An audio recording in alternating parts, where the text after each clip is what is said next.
മിശിഹായിൽ ഏറ്റവും സ്നേഹമുള്ളവരെ, ഇന്ന് നമ്മൾ പങ്കുവയ്ക്കുന്ന തിരുവചനം തന്നോടുകൂടെ ആയിരിക്കുന്നതിനും പ്രസംഗിക്കാൻ അയക്കുന്നതിനും. യേശു നമ്മളെ ഓരോരുത്തരെയും വിളിക്കുന്നത് തന്നോടുകൂടി ആയിരിക്കുന്നതിന് വേണ്ടിയാണ്.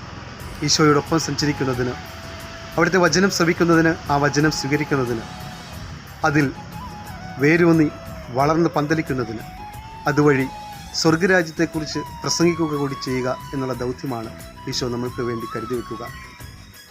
അവനെ മനസ്സിലാക്കുവാനും മനസ്സിലാക്കിയ കാര്യങ്ങൾ ജീവിക്കുവാനും ജീവിക്കുന്ന കാര്യങ്ങൾ പ്രഘോഷിക്കുവാനും നമ്മളെ ശക്തനാക്കുന്നതിന് വേണ്ടിയാണ് തമ്പുരാൻ നമ്മളെ വിളിക്കുക. നമ്മൾ ഏറ്റെടുക്കേണ്ട ദൗത്യവും അതുതന്നെയാണ്.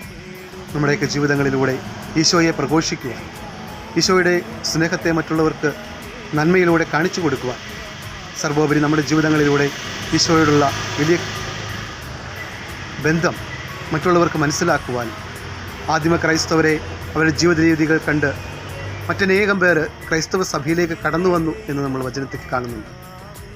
ആദിമ ക്രൈസ്തവയുടെ കൂട്ടായ്മയും അപ്പമുറിക്കലും പങ്കുവയ്ക്കലും ഒക്കെ ദൈവസ്നേഹത്തിൻ്റെ വലിയ വെളിപ്പെടുത്തലുകളാണ് എന്ന് നമുക്ക് മനസ്സിലാക്കാനായിട്ട് സാധിക്കും. ആ ഒരു ചിന്തയിലൂടെ ഈശോടൊപ്പമായിരിക്കുവാൻ, ഈശോയുടെ സ്നേഹത്തിലായിരിക്കുവാൻ നമുക്ക് പരിശ്രമിക്കാം. ദൈവാനുഗ്രഹത്തിൻ്റെ വലിയ കൃപയുടെ നീർച്ചാലുകൾ നമ്മുടെ ജീവിതങ്ങളിലേക്ക് ഒഴുകുന്നത് അങ്ങനെയാണ്. ഈശോയോടൊപ്പം സഞ്ചരിക്കുവാൻ, അത്ഭുതങ്ങളും അടയാളങ്ങളും ഒപ്പം സഹനങ്ങളുടെയും വഴികളിലൂടെയാണ് യേശുവിനോടൊപ്പം സഞ്ചരിക്കുമ്പോൾ നമുക്ക് താണ്ടേണ്ടത്. ആ ഒരു വഴികളിലൂടെ സഞ്ചരിക്കുമ്പോൾ വലുതമ്പുരാൻ നമ്മുടെ ഒപ്പമുണ്ട് എന്നുള്ളതും, അവനാണ് നമ്മുടെ സ്നേഹത്തിൻ്റെ അച്ചാരം എന്നുള്ളതും നമുക്ക് മനസ്സിലാക്കാനായിട്ട് സാധിക്കും. ദൈവസ്നേഹത്തിൻ്റെ വലിയ കൃപയാൽ അറിയപ്പെടാം.